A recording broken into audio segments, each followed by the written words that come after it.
Welcome to the Books Brothers podcast. We are a book club turned podcast where each week we read chapters from books, reflect on them as they relate to our life, and connect with each other by sharing our experiences. I'm Garrett. I'm Rob. I'm Stalin. I'm Flev. I'm Matt. I'm Thomas. In Season 3, we're reading and discussing the book, The Blue Zones, 9 Lessons for Living Longer from the People Who've Lived the Longest by Dan Buettner. This book studies places with the highest centenarian populations, those living to 100, to understand how they are living. In today's episode, we will be discussing Chapter 5, Costa Rica's Blue Zone. This week, we tune in as Dan Buettner visits and studies an area of Costa Rica called Nicoyan, the Blue Zone in Central America. So, a lot of similarities and overlap with other blue zones. And there's a few new ones, but to quickly kind of share some things that we've heard in previous blue zones, have a plan de vida, so a purpose. So we've heard the term akagi in the Okinawa blue zone. The reason for getting up, plan de vida, is the same idea, a strong sense of purpose, feeling needed and wanting to contribute to the greater good. Focusing on family, that's something we've heard in several blue zones, from Sardinia, Okinawa, and now Costa Rica. Eating a light dinner, that was very similar to Loma Linda, and then just in general in Okinawa, talking about the woman who ate to 80% full. Social networks, Sardinia, huge on social aspect of friendships, and Loma Linda. I mean, again, a lot of overlap. Some new ones, some of the things that stood out. The main one to me was drinking hard water. So the area in Nicoya has very unique calcium and mineral content in the water that flows up from the limestones into their wells and their drinking water. So the amount of, I think it was if they drank 6 liters of water a day, or not just drank, but like cooked their food or things like that, they would consume 1 gram of calcium a day just through the water, which is the daily intake it needs. So that helps in a variety of ways, from heart health to strong bones. When you get older, you're more susceptible to hip replacement needs and breaking bones, things that can really derail your health trajectory.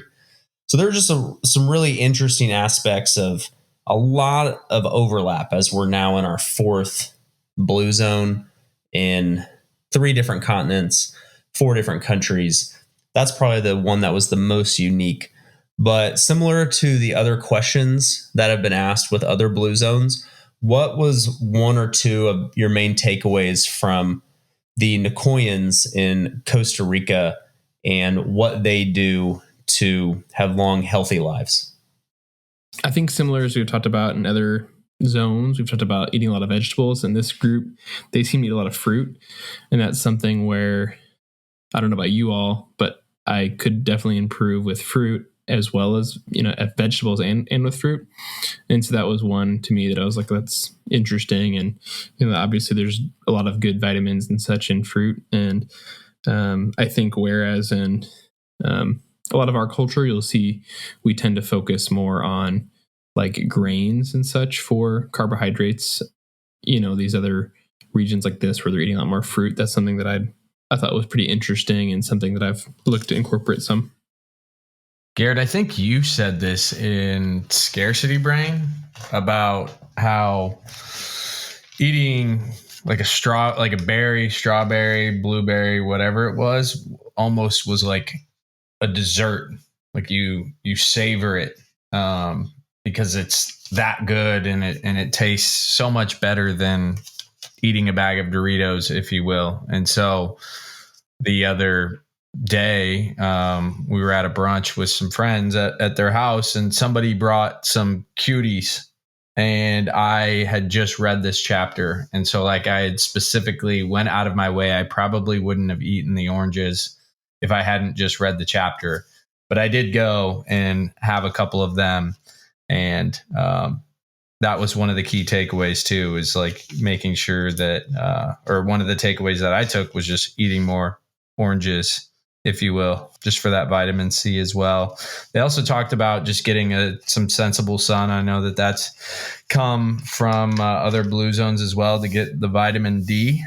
But one thing I did write down on page 222, my notes were just, the advancing world is going to kill these blue zones for efficiency gains rather than longevity gains. So like the time and the preparation that they really take into preparing their consistent meal, which is rice, beans, and corn tortillas, like it made me want to just go there and eat that meal and like see the labor of love that comes with it, because you know that they make those corn tortillas, they have the rice and the beans there, and it compares nothing to here in the States, especially if you want to bounce it up against Taco Bell. It's night and day. It wouldn't even be the same. So, but getting back to my point around the efficiency gains, it's like, that's it. Taco Bell wants to sell you authentic corn and rice and beans and whatever and call it authentic, but it's nothing, right? It doesn't compare to any health benefits. You mentioned corn there, Rob. That was interesting to me in this chapter, because whenever corn is mentioned in the US, usually it's a bad thing. I thought like the same corn thing. is in all of our food. It's processed. There's corn syrup, all this stuff that makes it bad for you. But here they're picking it themselves. They're probably growing it in their gardens, and then they're mashing it themselves and creating these fresh tortillas. I think they mentioned that they soak the corn in lime to bring out some additional nutrients and antioxidants and things like that. So it's extremely healthy corn. I have to tell a funny corn story though. Thomas, as you remember this. Is it going to be a corny joke?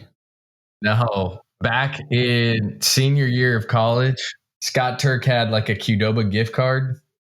Oh yeah, one of the professors owned like 6 franchises, and yeah, we'd go out and then we'd find ourselves at Qdoba at like 2 a.m., right?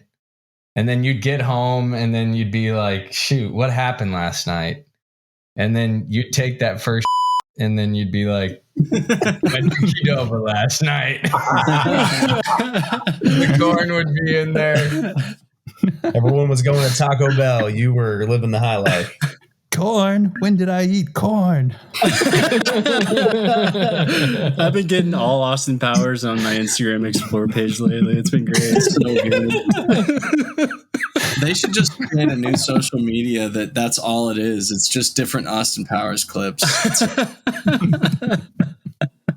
you guys ever seen the photos of the fruits and vegetables before we domesticated them versus after, and kind of what the old versions looked like before we started like breeding them for specific reasons?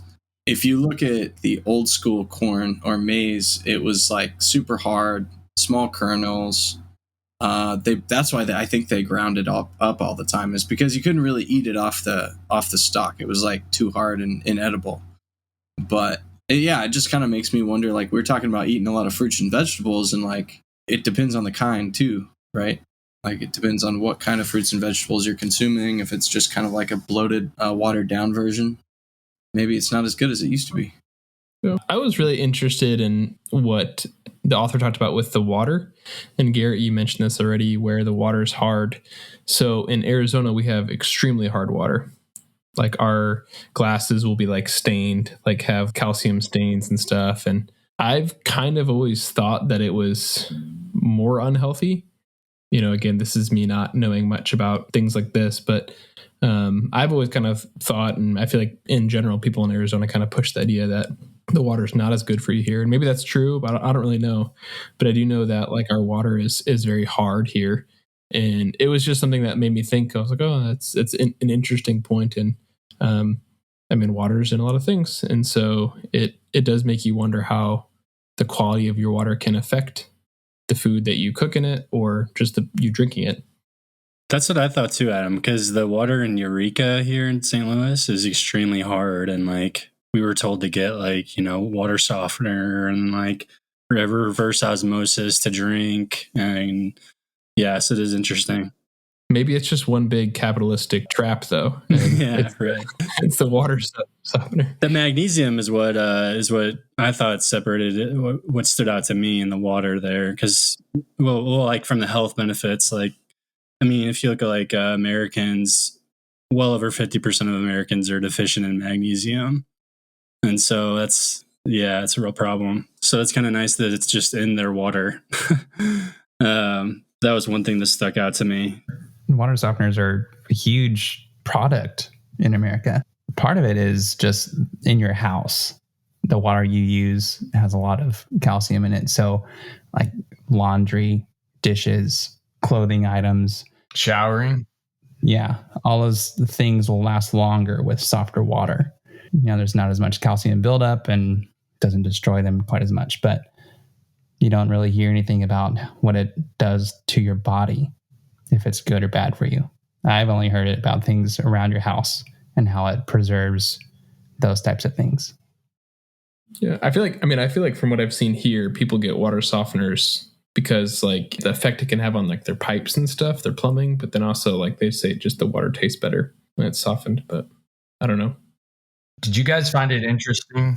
On page 173, they said Costa Rica spends 15% of what Americans do on healthcare, but are living longer. Oh, yes. I had that written down specifically. What'd you think about that, Garrett? What did I think? What did I think? How dare you ask me what I think? I mean, when I was in grad school, I learned that 1 out of every $3 in America is spent on healthcare. Get out of here. So in the economy. So I just think of if you took 15% of that third, I don't know what that'd be, a 20th maybe, probably more. What could you do with that additional capital to help fund schools and education and different ways that money could be spent, or just back in citizens' pockets to spend how they choose?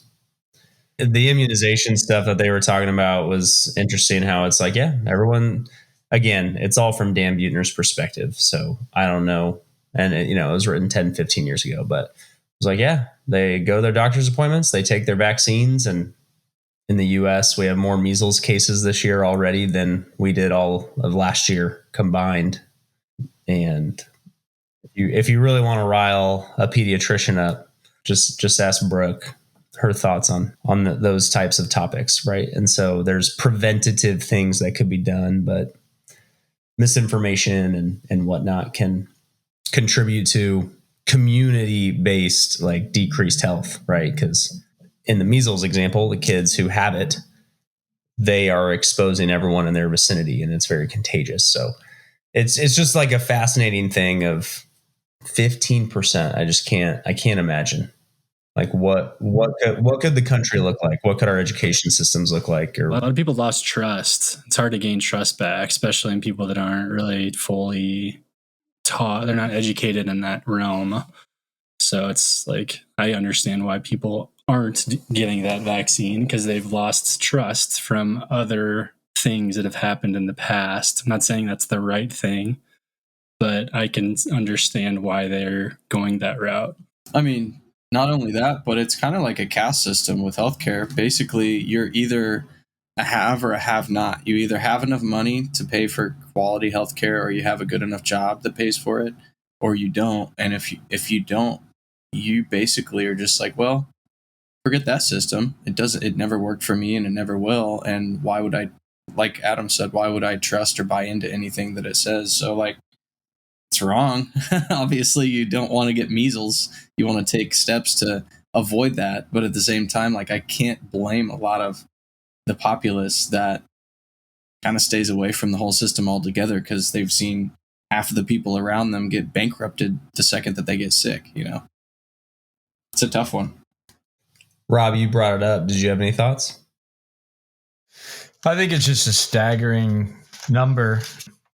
they live a very like simple, clean, stress-free life. Just honestly full of rice, beans, corns, and egg. And they don't have the fast food. They don't have, they eat, a lot of people are eating fruits and vegetables. And it's just, I don't know, maybe it comes back to that whole Genesis quote where literally eating of the world, like of the things that are in the ground, like that is what's going to help us the most. But yet it's what we don't want to do the most. Or maybe not, we don't want to do that the most, but the larger population is more attracted to the fast food side of things.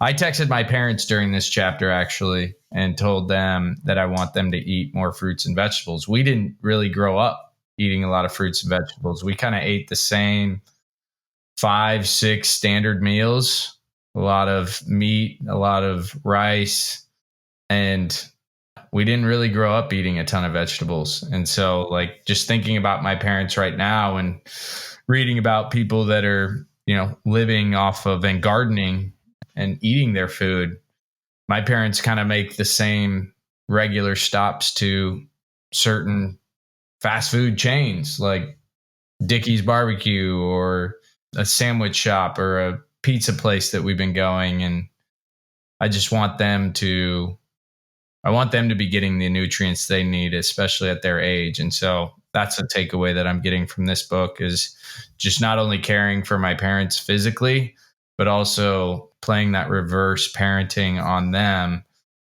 to make sure that they're getting enough exercise. And if I come home, does that mean that we go on a walk around the block where previously we wouldn't be doing that, right? We would just be sitting inside or whatever. And so it's just promoting wanting to love my parents well by directly and indirectly trying to be there or promote healthier lifestyle than how they're living today. How did they respond to that, Rob? My mom tried to basically say like, oh yeah, I had some peas the other day, or dad likes peas, and it's like, I'm talking like, no. So I'm going to see them in a couple weeks. And the idea of making a meal for them and showing them that my dad's a very visual eater. And so am I. Like I used to be like that. So if it didn't look good and a lot of vegetables didn't look good growing up, I wouldn't eat it. And so I think my dad is in that camp that if I can show him that things that he probably wouldn't typically eat, like tilapia or salmon, like from the home, is going to taste way better than going to Arby's and getting a cod sandwich there, And so how do I just show them that cooking at home with better ingredients is going to be better for you in the long run? Better ingredients, better pizza, Papa John's. Sorry, dude. I had to, bro. But she kind of blew me off. She kind of treated me like I do. I pulled the mother card on her and tried to be her mother. And when your mother does that to you at 33 years old, you also kind of blow her off and like, all right, mom, thanks. Yep. Yeah. Robbie. I love you, Miss Rosinski, by the way. all the good love to the Rosinskis over here. Yeah, everyone's going to go around now and tell one thing that each parent needs to be better at. That's a great idea. That's a great. Yeah, that'll turn out nice. That'll be really good. Let's take a quick break for a word from our sponsors. Are you stuck sitting at a desk all day for work and don't have much opportunity to move throughout the day? This sedentary lifestyle could slowly be killing you. And we are here to change that. We created the Robot Movement Helper to make sure you move throughout the day. Every 15 minutes, the automated robot arms of the Movement Helper will grab your body, force you to stand up, and move your body whether you like it or not. The Robot Movement Helper will force your body to move in all different ways, such as running in place, walking, squats, the gritty, Irish dancing, ballerina twirls, jumping jacks, hip thrusts. Remember, this is for your own good. The Robot Movement Helper. Refer a friend, and you can all be healthier starting today. Nice. I love it. I like that. And now back to the show. There's two last things I want to hit on. Page 211. Again, a very similar theme, a belief in a higher power, whether that is the Seventh-day Adventists, the Catholics in Sardinia, or here in Costa Rica. They talked and addressed, Dan Buettner, the author, did with his staff, the external locus of control versus an internal locus of control. I remember talking about this even in grad school. This is a business degree, not anything religious focused, but one's view on where control lies really impacts your entire worldview. So, question I wanted to just ask, because one of the positives that the author wrote about Costa Ricans is they have a strong external locus of control. So no matter what happens, whether they're rich or poor, healthy, unhealthy, this woman in this example, her son was murdered at 20 years old, and she still had a positive outlook 50 years later on life. And the external locus of, everything's okay because God's got me, things like that. It seems to be a common thread in these blue zones of an external locus of control. Internal locus of control, you have ultimate control over the outcomes that happen in your life. So if I save and invest well, I'll be prepared for the future. Or if I put my kids in the right schools, or if we live in the right neighborhoods, my kids will grow up and be safe and they won't be harmed. The external locus of control is more of what the Nicoyans in Costa Rica had. Like, hey, I'm not as well off as you, Dan Buettner, but don't think that I'm poor in that sense. Like, I am blessed. I'm a blessed person because God's seen me through in every circumstance, is the sentiment that a lot of Dan and his staff experienced interviewing these centenarians. So external is no, like control of your life is outward, coming from external. Like you don't have control over it, your outcomes.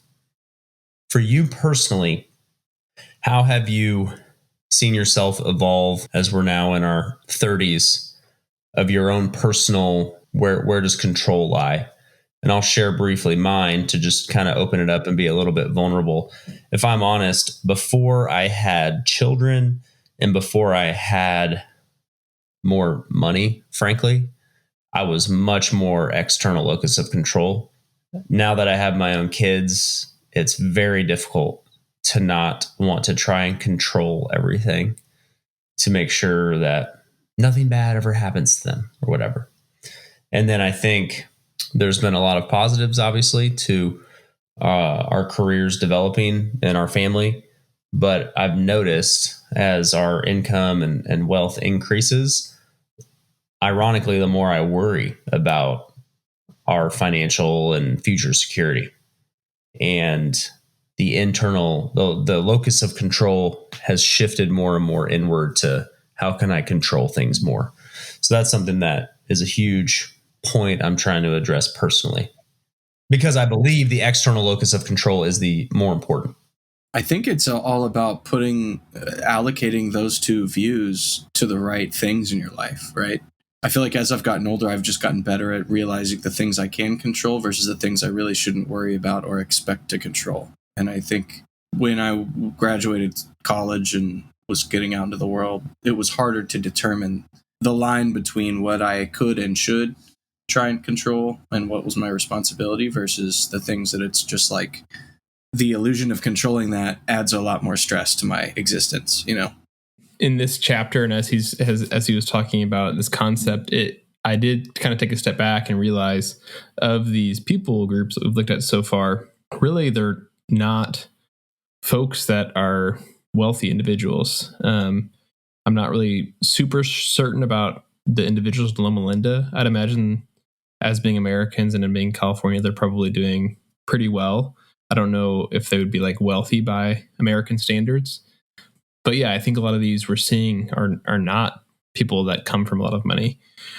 And so I think it's a really cool point that the author made with this, and really just to see that we can't control our life, and kind of this recurring theme of hardship and suffering, and then being able to endure that can produce a lot of character. It can produce a lot of wisdom, and ultimately, produce happiness. And happiness being a very vague term there, but to speak to your question, Garrett, I think that I waver a lot with this for sure. I think in some ways I would say I feel like I'm doing better with maintaining an external focus of control, but in other ways I would say I'm not. I can relate to what you're saying about having a kid now, and then similar as work has progressed, you feel like you do have more of control of these things. I know, Ruth and I struggled to have our child for a couple of years. When I say what I mean in that is, it took us a couple of years to have our first daughter. And I think for me, that was a very hard time, but also as many of you guys know, it was the good reminder that I don't control things. And I think that since becoming adult, there's not many things where I would say things have gone pretty well, I would say. I feel like a very lucky, blessed individual. I guess lucky is not the right term, but I'm a blessed individual. And for the most part, things that I've hoped for and planned for have worked out. And I think that experience for us was a situation that did help to realize how little we do control things. But, now on this side of things, our daughter's 9 months now, almost 9 months.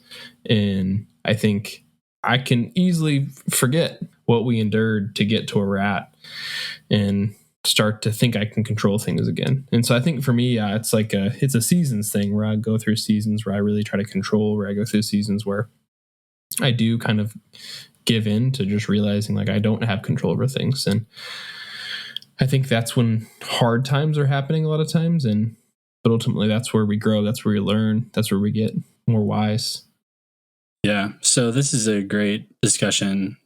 As someone that's in recovery, this is something I think about a lot, but it all comes down to the serenity prayer, really. God grant me the serenity to accept the things I cannot change, courage to change the things I can, and the wisdom to know the difference. So it kind of ties in both of them, because you can't play a victim and say you can't control anything, but there are definitely things you cannot control. So it's a big balance there. And that's where that prayer comes in handy. So that's something that I definitely battle with as someone that wants to control everything.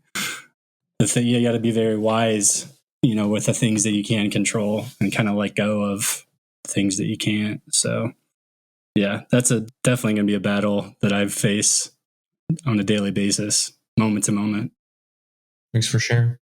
Yeah, Garrett, I'd say I'm similar to you. And that when I was younger, before kids, before I had money, I was much more focused on not having control. I was way more dependent and reliant on God to provide things. But now that I do have money, kids, wife, house, all the things, it's way harder to give up control. I find myself having security and having money in our savings account in case something were to happen to our kids, which isn't necessarily a bad thing, but it does make control harder to give up. So we find that security in things that we have in case something bad were to happen. One thing that I was thinking about as you asked that question, Garrett, is, if someone here in our society were to say God does everything for a reason, or, God has a plan, there's definitely something to be said about that based on this chapter and what Dan Buettner is saying, and how that releases stress, control, anxiety, helps you live longer because you're giving up that control. But if you were to say that here, I feel like it's kind of frowned upon, almost as if you're not thinking through the situation clearly. Like it's a cop-out not to try or something like that. Exactly. I feel that way too. Yeah, I feel like other people look down at you if you were to say that. Sounds like you need to find a different community. I'm just kidding, bro. We're supposed to hang out with sinners. Yeah. Tax collectors. Where are the tax collectors at? No, I mean, I can see the argument.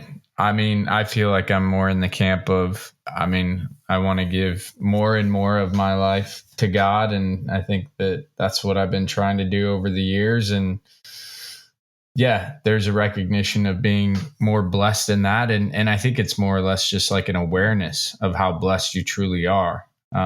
What you guys will like, Garrett, what you and Matt were talking about with like the house and the kids and the mortgage and stuff. It kind of reminded me of Scarcity Brain Stuff chapter where it was talking about like our possessions start possessing us. And it's like, okay, yeah, you have a mortgage, right? So like you do have to pay the bank. You do have kids, right? Like you do have to take care of them. Those are all gifts that God has given you, right? Like the ability to house your children, the ability to have children, to care for them. And so I think a lot of it can be like a perspective thing that God has given me these things and given me reign and dominion over my family. But like the orientation should always point back to him, right? And so I think larger macro level that like, yeah, God does have a plan. It doesn't mean that requires inaction from us, because that's not what he wants, right? Like we have to have a relationship with him to know through prayer where he is calling us to, right? Like Matt, he spoke clearly to you that he wanted you to be with your family rather than being behind the drums or whatever. And like the impact that can have on your family and your marriage and all of those things. And yeah, I think it's like a taboo thing that sometimes people that might not actually like fully believe in, like, oh yeah, like it's all God's plan. Like, well, do you actually believe that? Or are you just kind of like saying that because that's what Christians say, but yet you're not really like believing and living in that, like deep down in your core? I mean, I think it's an easy thing to say if you're not the one like going through something. If you're the one going through something, it's different. Like if you're the one who's going through the trial, it can be harder to believe. And that doesn't make it less true, but I just think it can, where you're at in that journey makes a big difference. It was kind of the experience for me growing up in the church that the rely not on your own understanding, trust in the Lord with all your heart was preached a lot. Don't worry, because God provides for everything. Your path is already laid out. When it comes to actually living in the real world and making your own decisions that have real impacts to the people in your life and yourself and your future, those things don't really mesh well with the reality of life in a way that like it's not always that clear. It's actually really hard to know when your own understanding is what's guiding you versus some plan that you can't see, right?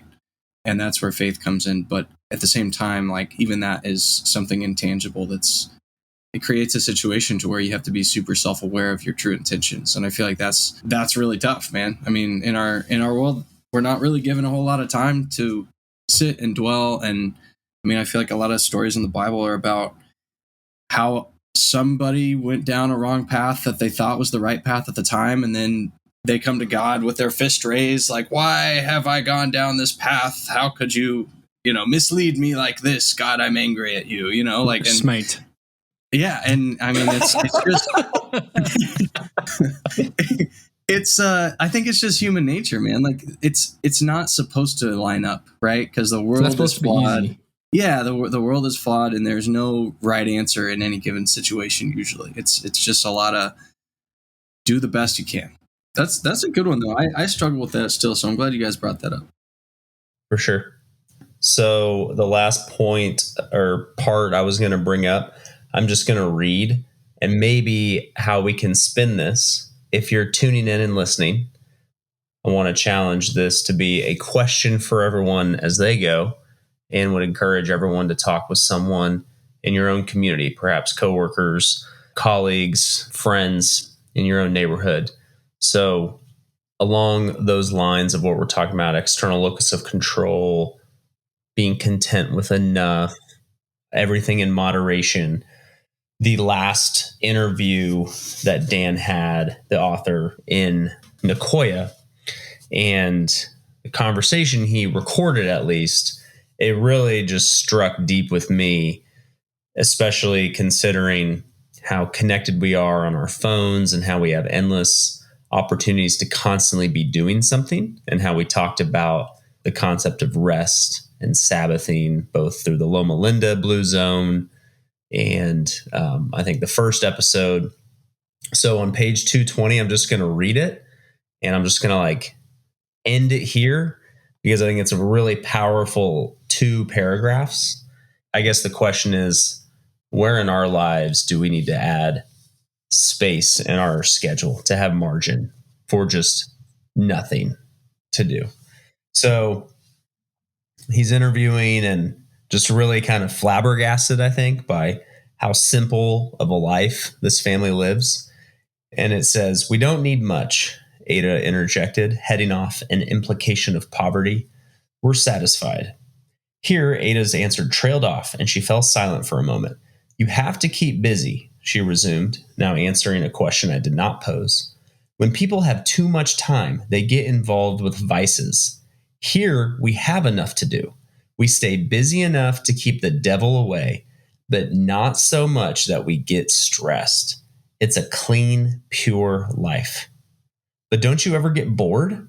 I looked around. There was no TV, no radio, or electronic entertainment of any sort. I could not think of a single place I had visited during the past decade, not the Sahara, the Amazon, the Congo, that didn't at least have satellite TV. What do you do to entertain yourself? "I find a patch of shade and eat an orange," she answered, not skipping a beat. Thank you for listening to this week's episode of the Books Brothers podcast. Join us next week as we discuss Chapter 6, The Greek Blue Zone. If you haven't yet, grab the book, The Blue Zones by Dan Buettner, so you can better follow along with us. If you've enjoyed listening or benefited from our conversation, please subscribe, give us a review, and share with a friend that you want to connect deeper with. Lastly, we would love to hear your thoughts. You can reach us by email at connect@booksbrotherspodcast.com or on Instagram @booksbrotherspodcast. Until next week, read, reflect, and connect.